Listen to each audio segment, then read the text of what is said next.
बिस्मिल्लाहिर्रहमानिर्रहीम, अस्सलाम वालेकुम। Good morning Lahore. Good morning Lahore में आप सबको खुशामदीद कहते हैं। आप सब देखने वालों को, तमाम अहलियान लाहौर को नया साल बहुत बहुत मुबारक हो। बल्कि जहाँ जहाँ भी हमारा प्रोग्राम देखा जा रहा है, सबको जो है वो नया साल बहुत बहुत मुबारक हो। वैसे तो ये शो जो है मिस रुखमा होस्ट करती हैं, लेकिन उनकी तबीयत की ख़राबी की वजह से ये प्रोग्राम आज के दिन भी जो है वो मैं होस्ट कर रही हूँ। लेकिन इस उम्मीद के साथ कि आप सब लोग जो हैं वो अपने घरों में खुशबाश रहें, हंसते मुस्कुराते रहें और नई जो साल हैं उसकी रेजोल्यूशन जो है उस पर अमल करते हुए नजर आए। वैसे तो हमारा जो पिछला साल है, अगर सियासी हवाले से बात की जाए, मौसमी हवाले से बात की जाए, तो कुछ अच्छा नहीं रहा। लेकिन इस बार जो है हम उम्मीद करते हैं कि ये वाला साल जो है हमारा अच्छा गुजरे, सियासी हवाले से भी, महंगाई के हवाले से भी, और वैसे भी हमारे अंदर जितनी भी रेजोल्यूशन होती हैं, जो भी हम अपने नई न्यू ईयर रेजोल्यूशन बनाते हैं, वो खूबसूरती से पाया तकमील तक पहुंचाएं। तो जनाब, प्रोग्राम के सबसे पहले आगाज़ में बात करते हैं मौसम की। तो मौसम जो है वो खुशगवार होता तो नज़र नहीं आ रहा, लेकिन जो है सर्दी जो है वो बढ़ती चली जा रही है। पिछले 2 दिनों से शहर लाहौर में धूप जो है वो नहीं निकली।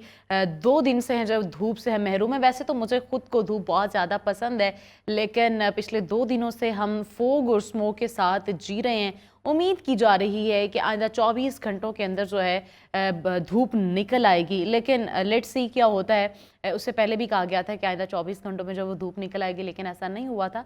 बहरहाल फोग बहुत ज़्यादा है, फोग के साथ साथ स्मोक बहुत ज़्यादा है। सूबाई दारुल-हुकूमत के अंदर अगर हम बात करें स्मोक के हवाले से, तो एक अच्छी चीज़ जो है वो ये है कि 10वें नंबर पर आ चुका है शहर लाहौर इस वक्त एयर क्वालिटी इंडेक्स के हवाले से। लेकिन उसकी वजह से जो है कोरोना वायरस का जो न्यू वेरिएंट है वो पनपने लगा है, जिसमें आपके सर दर्द होता है, बुखार हो जाता है, खुश्क खांसी है, नज़ला ज़ुकाम है। इस सारी चीज़ों से आपको बचना चाहिए। एहतियाती तदाबीर जो हैं उनका इस्तेमाल करना चाहिए। और अगर आप मोटरवे पे सफ़र कर रहे हैं, मोटरवे पे आपको 130 पे कॉल करके पता कर लेना चाहिए कि कौन कौन से जंक्शन जो हैं वो बंद हैं। फ़ज़ाई सफ़र जो है वो मुतासिर हो रहा है। इसके साथ साथ हमारा जो है ट्रेन का सफ़र जो है वो भी मुतासिर हो रहा है। तो आपको उससे पहले जो है you have to make sure कि आपको पहले कॉल करके या पहले अपडेट ले लेनी चाहिए कि आया कि आपका सफ़र जो है वो आपकी ट्रेन या आपकी जो फ़्लाइट है वो ऑन टाइम है या नहीं। बहरहाल मौसम के हवाले से जान लेते हैं शेख दानिश से, जो कि इस वक्त सख्त सर्दी में बाहर मौजूद हैं। आप लोगों को बताने के लिए शेख दानिश की जानिब चलते हैं। शेख दानिश, बताइएगा आइंदा 24 घंटों में मौसम कैसा रहेगा और इस वक्त लाहौर का मौसम कैसा है? Over to you.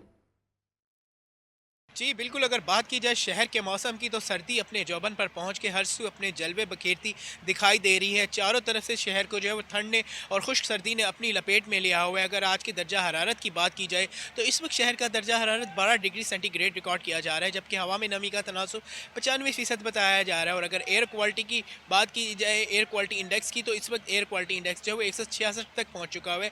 फ़िज़ाई आलूदगी के हवाले से जो है शहर लाहौर जो है वो दर्जा दोम पर बताया जा रहा है, जबकि महकमा मौसमियात की जानिब से अगले 24 घंटों में बारिश की कोई नवीद नहीं सुनाई जा रही।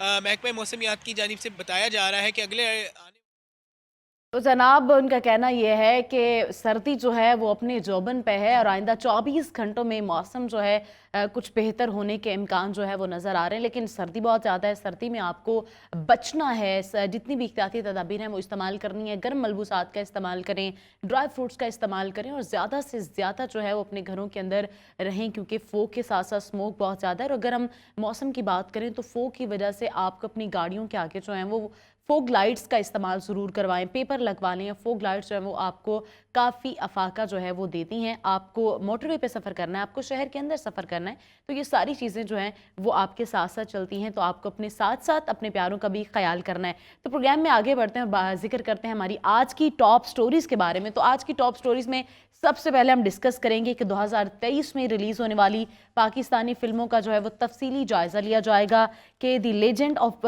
मौला जट पाकिस्तान की सबसे ज़्यादा कमाई करने वाली फिल्म साबित हुई है। इस पर बात की जाए तो पाकिस्तान में 2023 की इब्तदाई समाही में कोई उर्दू फिल्म नुमाइश पजीर नहीं हुई है। उम्मीद पे दुनिया कायम है, मगर ऐसा लगता है कि पाकिस्तान की फिल्मी सनत को अपने कदमों पर दोबारा खड़ा होने में अभी काफ़ी वक्त दरकार है। दीगर बरसों की तरह ये साल भी पाकिस्तानी फिल्म नगरी के मौसम को कुछ खास तब्दील नहीं कर सका है। ये सूरत हाल बजाते खुद एक खतरे की घंटी है, क्योंकि उर्दू फिल्मों के फिल्म साज अपनी फिल्में बनाते ही ईद उल फितर और ईद उल अजहा के लिए हैं, क्योंकि हर साल जो है हमारी फिल्में हमें ईद उल अजहा या ईद उल फितर पे देखने को मिलती हैं। यही वजह है कि इस साल के इब्तदाई 3 माह जनवरी, फरवरी और मार्च में कोई नई फिल्म जो है पाकिस्तान में आपको सिनेमा घरों में नजर नहीं आएगी। अप्रैल की बात की जाए तो अप्रैल में ईद उल फितर के मौके पर बैक वक्त 4 पाकिस्तानी फिल्में रिलीज हो रही हैं, जिनमें हदायतकार फैसल कुरैशी की film money bag guarantee, Kamran Shahid की फिल्म हुए तो मजनबी, नदीम चीमा की दौड़, अबू अलीहा की फिल्म दादिल शामिल है। ईद उल फितर के मौके पर बॉक्स ऑफिस का मैदान मनी बैंक गारंटी ने मार लिया है। जनाब, फिल्में जो हैं वो आपने देखी हैं, और जो इस साल 4 फिल्में ईद उल फितर पे रिलीज़ हुई। मनी बैग ऑफिस की बात की जाए, बॉक्स ऑफिस पे जिसका बहुत ज़्यादा चर्चा हुआ वो मनी बैग गारंटी ने। और अप्रैल और मई की बात करें तो अप्रैल और मई के महीनों में कोई नई उर्दू फिल्म जो है वो रिलीज़ नहीं हुई है, लेकिन फिर साल के वस्त तक आते आते जून में वाहिद उर्दू फिल्म ककड़ी रिलीज़ हुई, जिसकी कारकर्दगी बॉक्स ऑफिस पर मायूस कुन रही है। हालांकि फिल्म जो है वो बनाई गई, लेकिन बॉक्स ऑफिस पे जो है उसको बहुत ज़्यादा सराहा नहीं गया, मायूस कुन रही है। बहुत सी फिल्में बनती हैं, बहुत सी फिल्में जो है मायूस करते हैं, लेकिन बहुत सी फिल्में ऐसी होती हैं जो आपको मसहूर कर जाती हैं, आपको महसूस कर जाती हैं, और बॉक्स ऑफिस उसका बहुत ज़्यादा चर्चा होता है। आधे साल की फिल्मी कारकर्दगी आपके सामने है। अब जो बची कुछ फिल्में हैं वो फिल्म साजों ने संभाल कर रखी हुई हैं कि उन्हें ईद उल अजहा पर रिलीज़ करेंगे या ईद उल फितर पर रिलीज़ किया जाएगा। लिहाजा जून के महीने में फिर एक साथ 6 उर्दू फिल्में रिलीज़ हुई, जिनमें 3 हदायतकारों नदीम बेग, मरीना खान, नबील कुरैशी की मुश्तरका काविश फिल्म तेरी मेरी कहानियाँ रिलीज़ हुई। बॉक्स ऑफिस का मैदान भी इस फिल्म के सर रहा है। इस मौके पर बाकी 5 फिल्मों में हदायतकार अजीज जहीर खान की animated film Allah Yar and 100 flowers of god, हदायतकार राना कामरान की वीआईपी, हदायतकार सराज सालिकिन की मदारी, हदायतकार ईसा खान की बेबी लैसेस और हदायतकार सलीम दाद की आर पार शामिल है। इस मौके पर अगर किसी फिल्म को मुकम्मल तख्लीकी और मयारी फिल्म कहा जाए तो वो अल्लाह Yar and the 100 flowers of God थी, जो पाकिस्तान की पहली एनिमेटेड फीचर और अस्ट्रोस्कोपिक 3D फिल्म जो है वो बनाई गई है। तो जनाब, ये तो था हमारी पहली टॉप स्टोरी का जिक्र, जिसमें ये कहा गया था कि ये फिल्में जो हैं ईद उल फितर और ईद उल अजहा पे बनाई जाती है। और अगर हम अपनी दूसरी टॉप स्टोरी के बारे में बात करें तो वो ये है कि साल 2023 पाकिस्तानी फिल्म इंडस्ट्री के लिए अच्छा क्यों नहीं रहा। पहले हमने जिक्र किया जो फिल्में जो हैं वो क्यों नहीं बन रही, क्यों जो है वो आगे नहीं आ रही, क्योंकि हम जो है फिल्में ईद उल फितर और ईद उल अजहा के लिए बनाते हैं। और अब हम बात करते हैं साल 2023 में पाकिस्तानी फिल्म इंडस्ट्री के लिए अच्छा जो है वो क्यों नहीं रहा। पाकिस्तान की सिनेमा इंडस्ट्री के लिए 2022 में film the legend of Maula Jatt की रिलीज की वजह से कामयाब समझा जाता है। हर इंसान के मुंह पे जो है वो यही एक ही लफ्ज़ था। आपने फिल्म देखी है the legend of Maula Jatt, तो जो है 2022 में उसको बहुत ज़्यादा सराहा गया, लेकिन 2023 में जितनी भी फिल्में रिलीज़ की गई उनमें कोई भी एक फिल्म जो है वो कामयाब नहीं हुई। तो यानी कि 2023 जो है वो अगर बात की जाए फिल्म इंडस्ट्री के हवाले से तो वो अच्छा नहीं रहा है। आगे जी बात करते हैं पाकिस्तान स्टॉक एक्सचेंज के हवाले से। पाकिस्तान स्टॉक एक्सचेंज के हवाले से साल 2023 जो है वो कैसा रहा है। अगर 2023 की बात की जाए तो स्टॉक मार्केट में दुनिया की तीसरी बेहतरीन मार्केट रहा है, जो कि that is a good thing. 100 index 40,420 point से बढ़कर 62,451 पॉइंट्स पर बंद हुआ है। ये भी एक अच्छी चीज़ है। अगर इंडेक्स रुपए के हवाले से बात की जाए तो 55%, जबकि अमेरिकी डॉलर में 24% बढ़ा है। रवां साल के पहले 6 माह में इंडेक्स 4%, जबकि जुलाई से दिसंबर तक 51% का इजाफा हुआ। यानी कि ओवरऑल बात की जाए तो पाकिस्तान स्टॉक एक्सचेंज जो है वो 2023 में बहुत ज़्यादा जो है वो आगे बढ़ा है, और एक अच्छी बात है। इन्वेस्टर्स को भी इस साल जो है एतमाद आया है। और अगर सियाहत की बात की जाए 2023 में सियाहत का क्या हाल रहा है, और हमारे मुल्क पाकिस्तान के अंदर बहुत सी खूबसूरती है, बहुत ज़्यादा खूबसूरती है, जिसको हम अक्सर गाहे बगाहे जो है विज़िट करते रहते हैं। साल 2023 में सियाहत के हवाले से हमारे मुल्क को बेहतरीन करार दिया गया है, जो कि अच्छी चीज़ है। अक़वाम मुत्तहिदा के आलमी सियाहती इदारे ने पाकिस्तान को साल 2023 में सियाहत के लिए बेहतरीन मुल्क करार दिया है। एक रिपोर्ट के मुताबिक ये कहा गया है कि वर्ल्ड टूरिज्म ऑर्गेनाइजेशन की जानिब से शाया करदा वर्ल्ड टूरिज्म बैरोमीटर की रिपोर्ट में सयाहत के शोबे में पाकिस्तान की शानदार कारकर्दगी का एतराफ़ भी किया गया है। आपने सोशल मीडिया पे देखा होगा, बहुत से जो बैरून मुल्क के लोग जो हैं वो भी यहाँ पे आए हैं और यहाँ पे आकर उन्होंने व्लॉगिंग भी की है और बहुत ज़्यादा पाकिस्तान की खूबसूरती को सराहा गया है। नो डाउट पाकिस्तान के अंदर खूबसूरती जो है वो बहुत ज़्यादा पाई जाती है।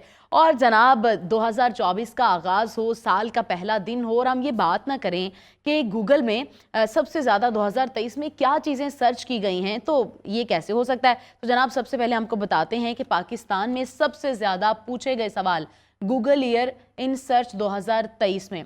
तो व्हाट्सएप चैनल कैसे बनते हैं ये पूछा गया है। कनाडा के वीज़े के लिए कैसे अप्लाई किया जाता है। बहुत से लोगों को बाहर जाने का बहुत ज़्यादा क्रेज़ होता है। कनाडा एक ऐसा मुल्क है जो कि बहुत ज़्यादा फैसिनेट करता है।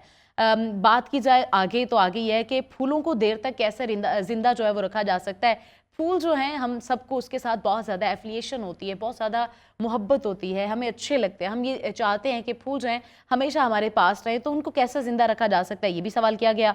जीमेल अकाउंट कैसे रिकवर करते हैं ये भी सवाल पूछा गया है। हाथों से मेहंदी कैसे उतारते हैं। चैट जीपीटी कैसे इस्तेमाल किया, जो कि 2023 में ही आया था, उसका 4th वर्जन भी आ गया। जनाब मेट्रो का रिजल्ट कैसे चेक किया जाता है। हर साल जो है मेट्रो के 9th के, 1st ईयर के, 2nd ईयर के रिजल्ट आते हैं, लेकिन मैट्रिक का रिजल्ट जो होता है उसका बहुत ज़्यादा क्रेज़ पाया जाता है। तो मैट्रिक का रिजल्ट जो है वो कैसे चेक किया जाता है। स्नैपचैट पर AI मसनूई ज़हानत कैसे चलाते हैं, ये भी बहुत ज़्यादा सर्च किया गया। तरावी की नमाज कैसे पढ़ते हैं, that is a good thing. बहुत अच्छे सवाल जो हैं वो किए गए हैं। पाकिस्तान में सबसे ज़्यादा पूछे जाने वाले गूगल ईयर 2023 में ये वाले सवाल थे। अब देखना ये है कि 2024 में बहुत ज़्यादा सवाल जो हैं वो कौन से पूछे जाते हैं। अब अगर ख़बरों की बात की जाए तो ख़बरों में सबसे ज़्यादा क्या सर्च किया गया है। इसराइल और गज़ा जंग के बारे में सर्च किया गया था। क्या है, क्योंकि ये एक हॉट टॉपिक है नाउ अ डेज़, क्योंकि एक अरसे से इतने दिन हो गए हैं, बमबारियां हो रही हैं, जुल्म सितम किए जा रहे हैं। आगे बढ़ें और आपको बताएं कि ख़बरों में और जो सबसे ज़्यादा सर्च किया गया वो है एहसास प्रोग्राम, अलीज़े सहर, अक्षय कुमार को सर्च किया गया है, काजोल को सर्च किया गया है, इमरान रियाज खान को रिसर्च जो है वो सर्च किया गया, पाकिस्तानी रुपए को सर्च किया गया, क्योंकि पाकिस्तानी रुपए जो है इस साल बहुत ज़्यादा डगमगाया, कभी डॉलर ऊपर जा रहा है, कभी नीचे आ रहा है। ठीक है, तो आगे बढ़े और आपको बताएं कि पेशावर धमाके के बारे में बात की गई। पेशावर धमाका जो कि हम सब लोगों के जहन पे नक्श हो गया, इस बारे में जो है वो सर्च की गई, फुटेज देखी गई, वीडियोस देखी गई और इस बारे में सर्च किया। फातिमा ताहिर के बारे में सर्च किया गया और मोहम्मद आमिर के बारे में सर्च किया गया। मोहम्मद आमिर जो कि हमारी कौमी क्रिकेट टीम के खिलाड़ी हैं, उनके बारे में सर्च किया, क्योंकि उनका कमबैक हुआ था दोबारा इस क्रिकेट मैच में, क्योंकि अब वो मुल्क पाकिस्तान से बाहर जो हैं वो खेलने गए हैं। उनके बारे में सर्च किया गया क्योंकि उनके बहुत ज़्यादा फैंस भी हैं। जनाब last but not the least, Pakistan में सबसे ज़्यादा सर्च की गई फिल्में और टीवी शोज़ कौन कौन से हैं ज़रा क्योंकि आपको बताते हैं। जवान, पठान, बारबी, टाइगर 3, गद्दार 2, कैरी ऑन जट्टा 3, जॉन विक 4, फर्जी एंड एक्सट्रैक्शन 2 जो है, जो कि नेटफ्लिक्स पे आपको देखने को मिली, ये बहुत ज़्यादा सर्च की गई। आगे बात करते हैं जी, गूगल पर सबसे ज़्यादा सर्च की गई शख्सियात कौन कौन सी हैं।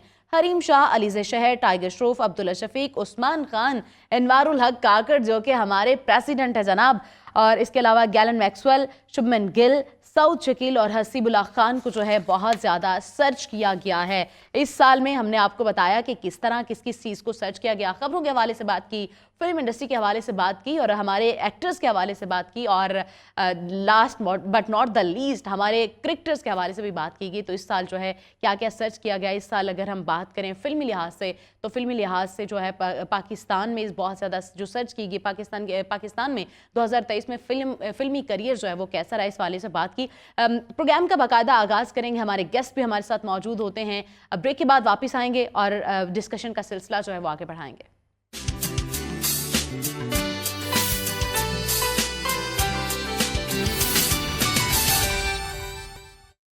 वेलकम बैक जी। गुड मॉर्निंग लाहौर में आपको फिर से खुश आमदीद कहते हैं। गुड मॉर्निंग लाहौर के दूसरे सेगमेंट में 2024 का ये दूसरा सेगमेंट है, उसमें आपको फिर से खुश आमदीद कहते हैं। बात करते हैं सेहत के हवाले से।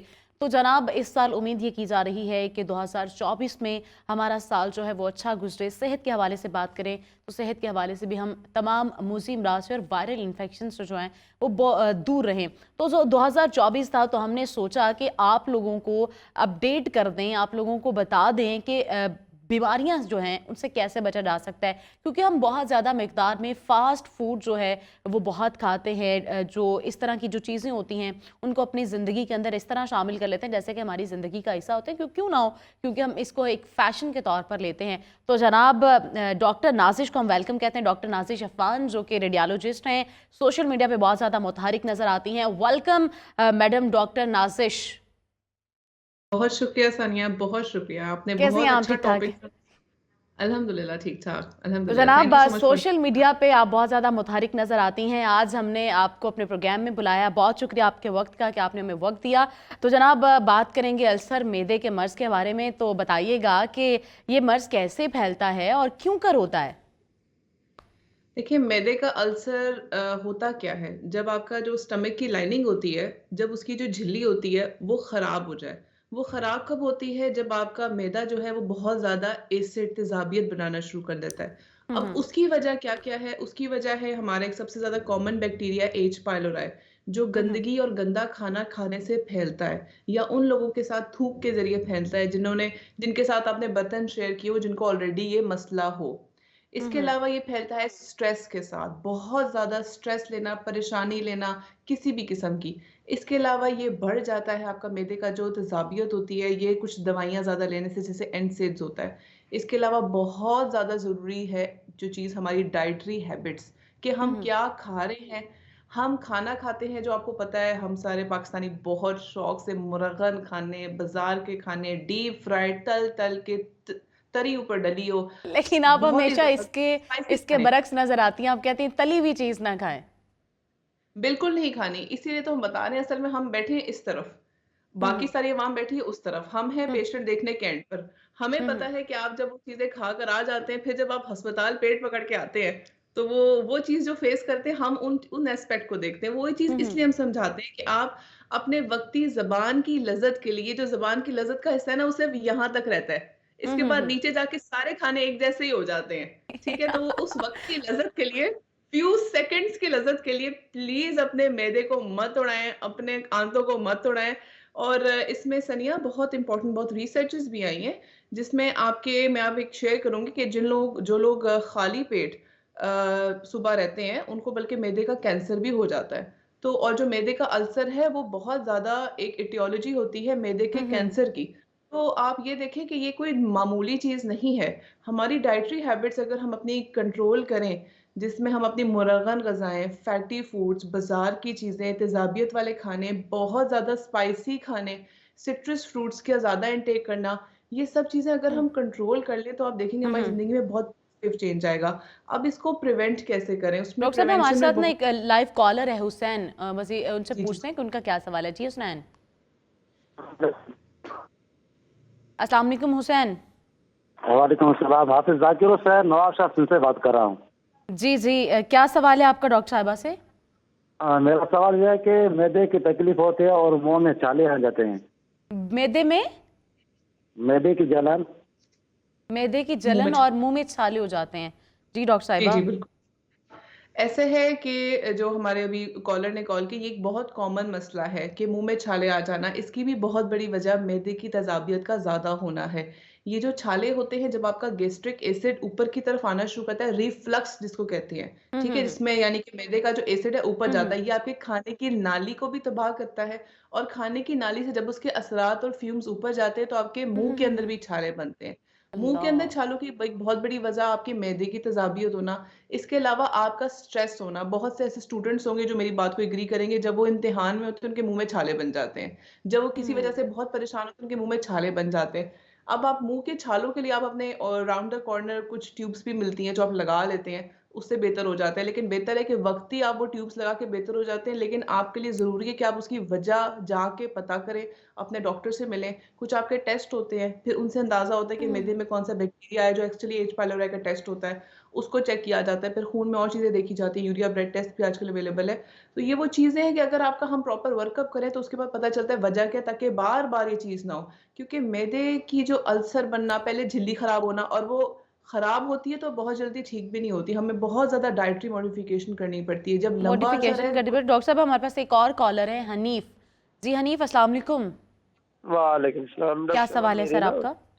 मुझे ना 10-12 साल पहले हेपाटाइटिस हुई थी। वो तो मैंने वो कोर्स करवाया था इंजेक्शनों का, तो वो तो मैं रिपोर्ट करवाता हूँ हर साल, तो वो ठीक है। अभी मेरा मैदा जो है ना वो डिस्टर्ब हो जाता है बार बार। अभी नज़ला ज़ुकाम मुझे हुआ तो उसकी मैंने दवाई खाई है, तो मेरा ना ये मैदा भारी भारी हो गया है। और उसके बाद ना नींद नहीं मुझे आती, बिल्कुल बेचैनी सी रहती है, 4-5 नींद नहीं आती डॉक्टर साहिबा? नींद नहीं आती, मेरा मैदा भारी। मैदा भारी रहता है, नींद हमारे नहीं जो आती। मैदा हमारे टॉपिक के रिलेटेड बहुत मज़े के सारे क्वेश्चंस ना इंटरलिंक्ड है। सनिया, मैं आपको मज़े की बात बताऊँ, डॉक्टर साहब जो डॉक्टर फ़ान है वो हैं ही स्पेशलिस्ट मैदे जिगर के, और वो इस चीज़ को इतना एडवोकेट करते हैं। और इसमें बहुत ज़रूरी बात यही है कि जो लोग अद्वियात ज़्यादा लेते हैं ना, स्पेशली एनसेड्स, अब ज़ाहिर है ऑब्वियसली आम आवाम को तो हम्म। एनसेड्स का नहीं, जो लोग अद्वियात ज़्यादा लेते हैं ना, वो भी आपके मैदे के जो अल्सर है उसका बहुत बड़ा वजह बनती है। और जिस तरह कह रहे हैं नींद ना आना, अब मैं बात करूँगी कि बेहतरीन टाइमिंग खाना खाने के क्या हैं। आपने रात को सोने से कम 3 घंटे पहले कुछ नहीं खाना। रात का खाना वाक़ई आपका फ़कीरों जैसा होना चाहिए, बहुत लाइट होना चाहिए, ताकि आपका मैदा बहुत ज़्यादा स्टमक का एसिड प्रोड्यूस ना करे। 3 घंटे पहले आप कम से कम आखिरी खाना खाना है, और उस खाने के बाद आपने लेटना नहीं। आपने अपने आप को एक्टिव रखना है। जैसे ख़वातीन होती हैं, घर समेट रही, चीज़ें कर रही, अगले दिन की चीज़ें निकाल रही। मर्द हज़रात भी खाना खा के लेट ना जाएँ। वो उठें, एक्टिव हो, घर में पार्टिसिपेट करें, बेशक बाहर वॉक करके आएँ तो उससे अच्छी बात और कुछ भी नहीं। तो 3 घंटे पहले अगर आप कुछ नहीं खाएँगे, अपना वक़्त पे अपना फ़ोन ये नहीं बंद कि करेंगे, 3 घंटे पहले नहीं खाना और खाते साथ जो है वो 3 घंटे लेटना पहले नहीं है। नहीं खाना। डॉक्टर नाज़िश, अभी वक्त तो है बिल्कुल। ब्रेक का। ब्रेक के बाद दोबारा डिस्कशन का आगाज़ करते हैं। तो जनाब अभी ब्रेक की जानिब चलते हैं।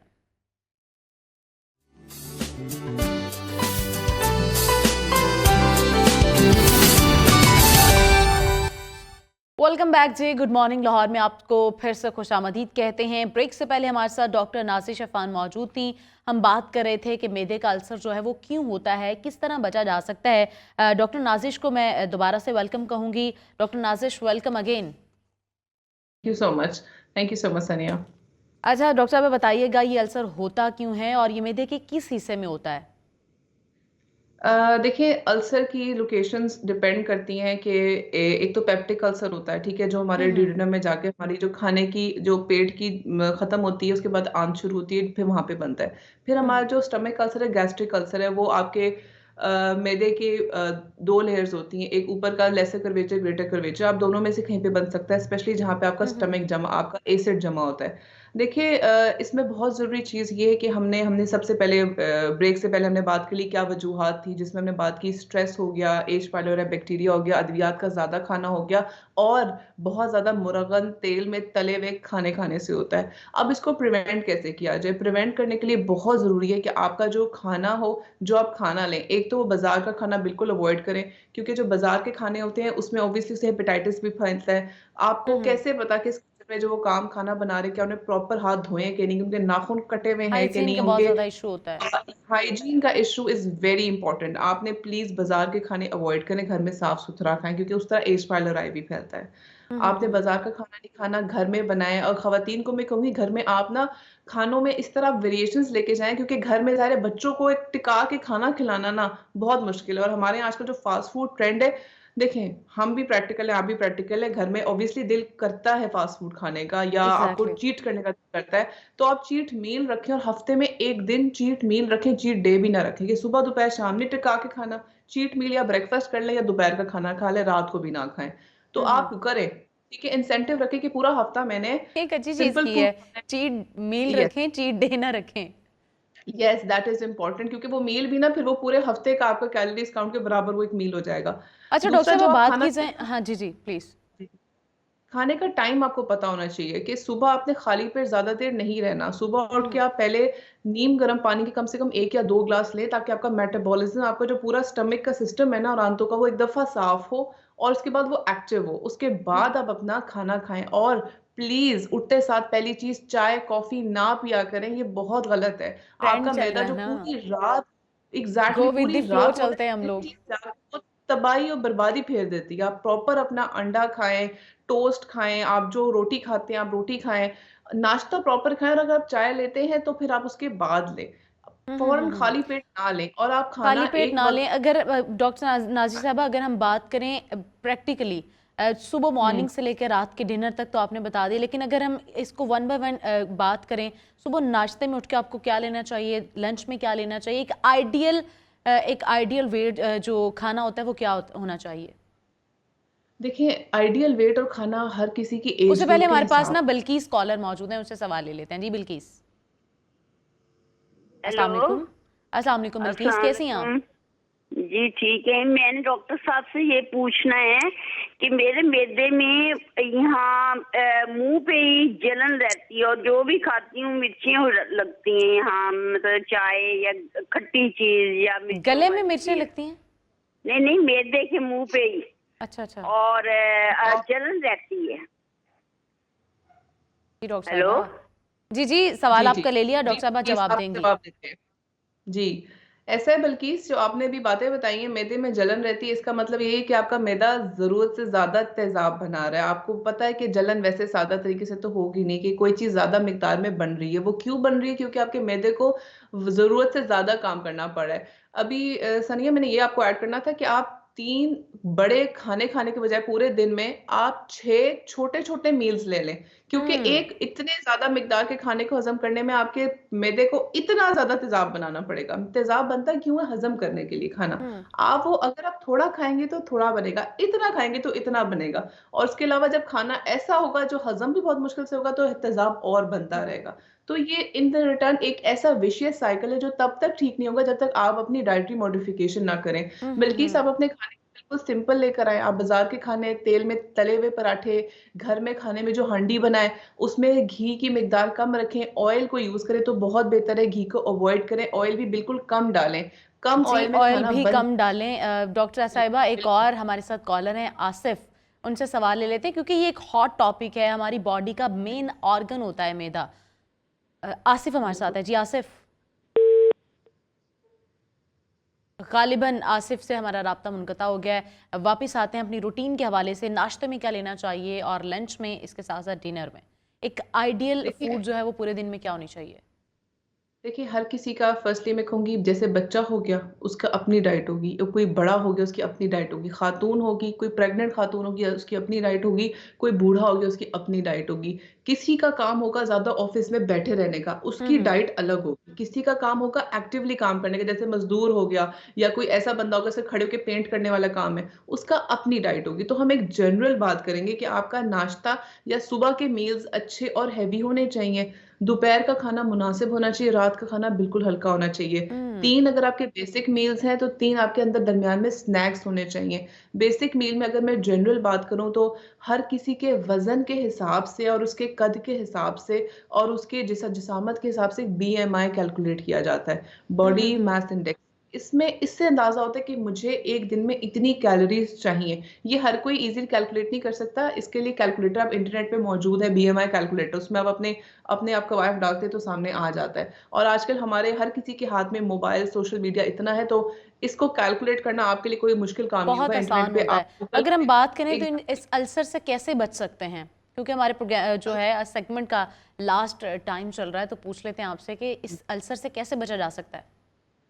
अल्सर से बचने के लिए सबसे ज़्यादा ज़रूरी है कि आप अपनी वो जो वजूहात है अल्सर बनने की, उससे आप दूर रहें। आप घर का साफ सुथरा खाना खाएं, आप अपना जो रात को लेट खाना खाने का रूटीन है उसको बंद करें। खाना थोड़ी मिकदार में खाएँ, भूख रख के खाएँ, जो हमारा सुन्नत है कि खाना आप भूख रख के खाएँ किसी वजह से। हर चीज़ का इस्लाम में जो पैगाम होता है किसी वजह से होता है, वो बेहतरीन होता है वो। एग्जैक्टली। आप खाना भूख रख के खाएँ, दरमियान में थोड़ा-थोड़ा स्नैक्स करें ताकि आपका मेटाबॉलिज़्म चलता रहे, मेटाबॉलिज़्म स्लो डाउन ना हो। ग्रीन टी बहुत अच्छी है आपके अल्सर को प्रिवेंट करने के लिए। इसके अलावा आप वो खाना खाएँ जो आपके अंदर रेशा बढ़ाता है, यानी कि fibre. High fibre is very good for उन लोगों के लिए भी जिनके अंदर तेज़ाबियत ज़्यादा है, जिनके अंदर अल्सर बन चुके हैं, उनके लिए भी आपका हाई फाइबर डाइट बहुत अच्छा है। हाई फाइबर अब किस में पाया जाता है? हाई फाइबर आपके फलों में पाया जाता है। आप वो फल अपनी फलों की मिकदार अपनी ज़्यादा करें, फल जो है फ्रूट्स वो लें। अपनी ज़िंदगी का फल हिस्सा बना लें, फ्रूट्स लें, अच्छा खाना खाएं।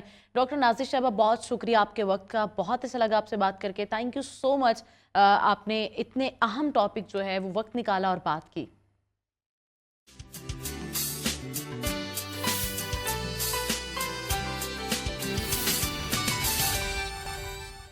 वेलकम बैक जी। गुड मॉर्निंग लाहौर में आपको फिर से खुशामदीद कहते हैं। हमारी बहुत ही प्यारी गेस्ट जो कि किसी तारुफ की मोहताज नहीं है, आमना मुफ्ती साहिबा हैं, नावल निगार हैं, कालम निगार हैं और ड्रामा निगार हैं। जनाब, इनके बहुत से ड्रामे जो हैं वो चलते रहते हैं। बहुत शुक्रिया आपके वक्त का।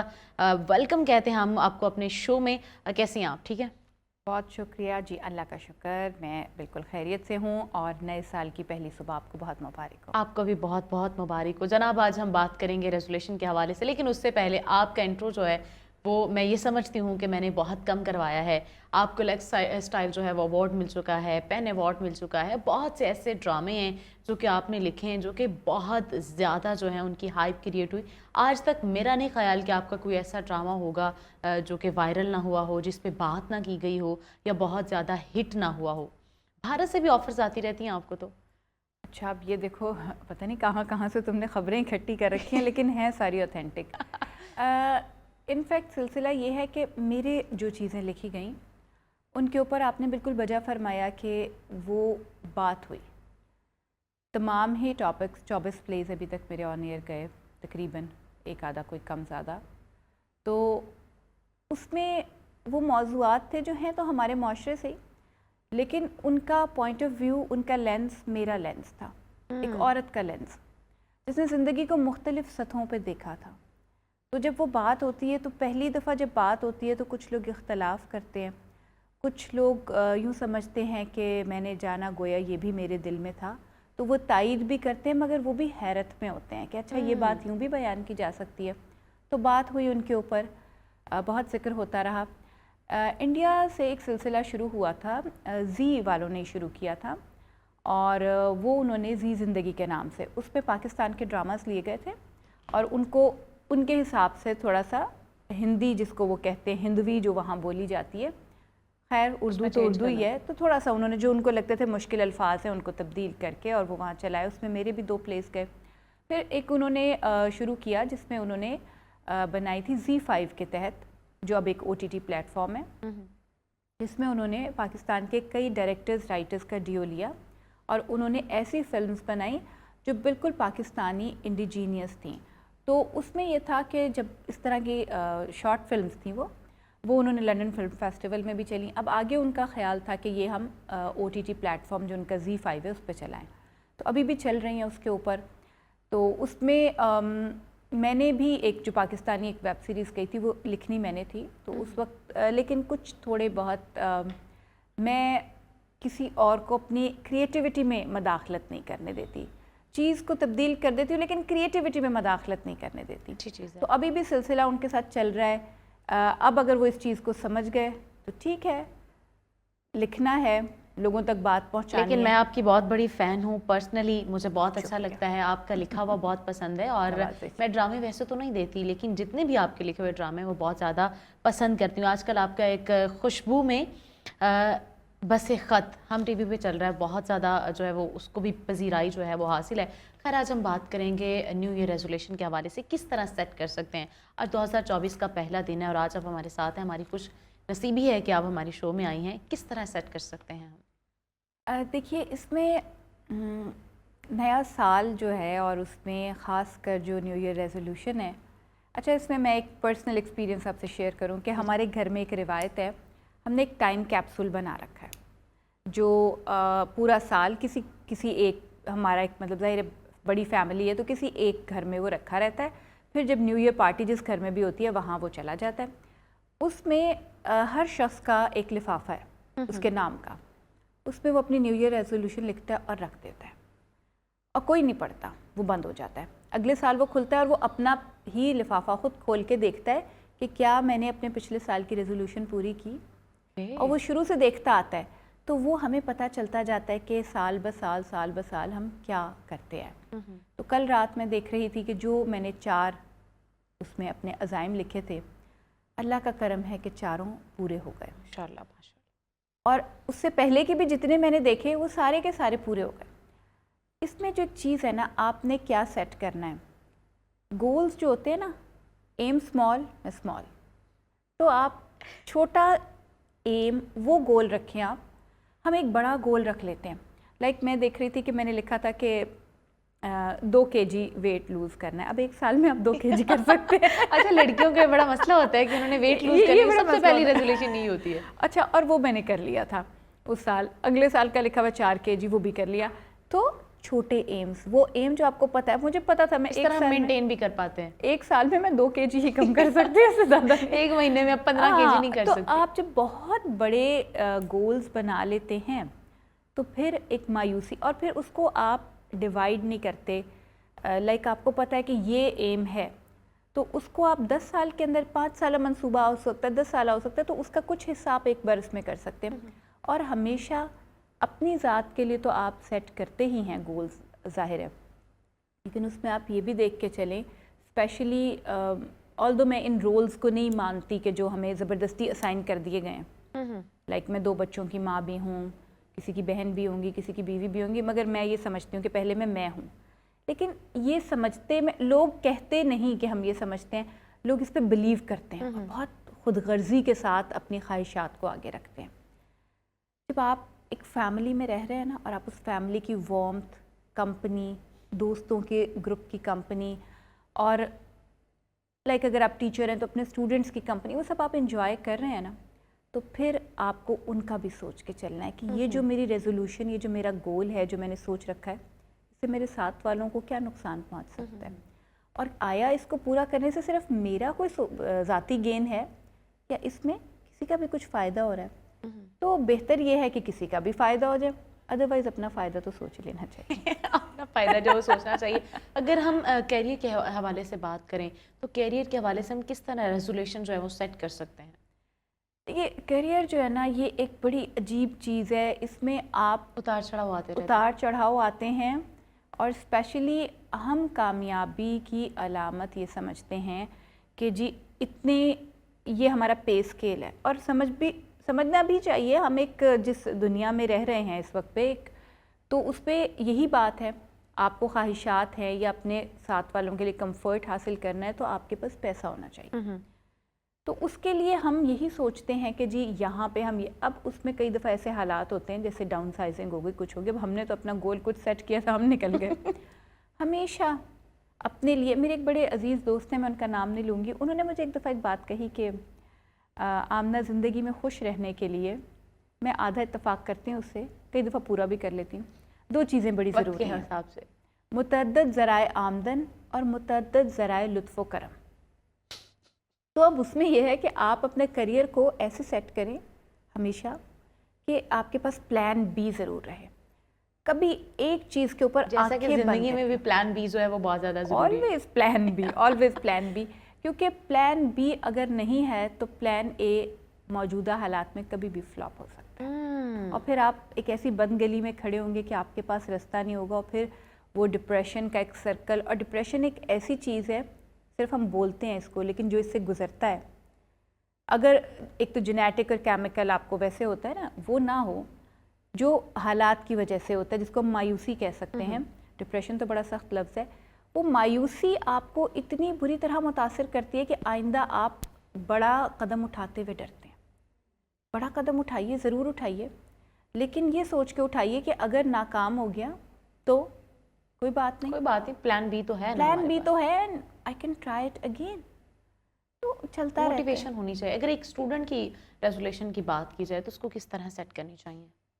देखिए बच्चे ना बचपन से कभी नहीं पढ़ा होगा, किसी उल्टी सीधी फील्ड में चले गए होंगे किसी के बताने पे, उसका कुछ सर पैर नहीं पता होगा, या ख्याल होगा कि हमारा एप्टीट्यूड है भाई इस फील्ड में, तो वो फील्ड मुश्किल भी होगी, ख्वाहिशात कुछ और होंगी, दिमाग कुछ और होगा, बस एक हड़बोंग में पिक कर लेंगे और फिर एक बड़ा सारा ख्वाब देख लेंगे। अब वो इतना बड़ा ख्वाब नहीं पूरा हो सकता।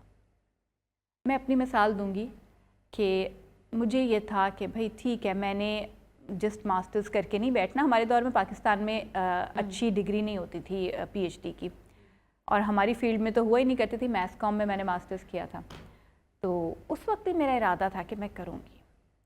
बीच में हालात व वाक़यात ऐसे आए कि मुझे 22 साल लगे एमफिल करने में। अल्लाह। जब मैं एमफिल कर रही थी तो मेरे साथ मेरे स्टूडेंट्स जिनको मैं पढ़ा भी रही थी, उनमें से मेरे कई फारुग तहसील शागिर्द जो थे वो मेरे साथ पढ़ रहे थे। जो टीच कर रही थी वो मुझसे जूनियर भी थी, मेरे साथ की भी टीचर्स थी, और कई दफ़ा क्लास में कहती हैं आप बैठिए हम नहीं आ रहे लेकिन क्या हुआ, 22 साल लगे, ख्वाब वही था, उतना ही ताज़ा था, उसमें वही फ्रेशनेस थी जो डे 1 पे थी। तो जब आप तालीम के, मैं गोल्स का कह रही हूँ, इल्म के लिए कोई उम्र नहीं है, इल्म के लिए कोई उम्र नहीं है। यहीं से कंटिन्यू करेंगे जनाब। वक्त हुआ है ब्रेक का, ब्रेक के बाद वापस आएंगे तो आमना मुफ्ती साहबा से डिस्कशन का सिलसिला जो है वो इसी तरह बढ़ाएंगे।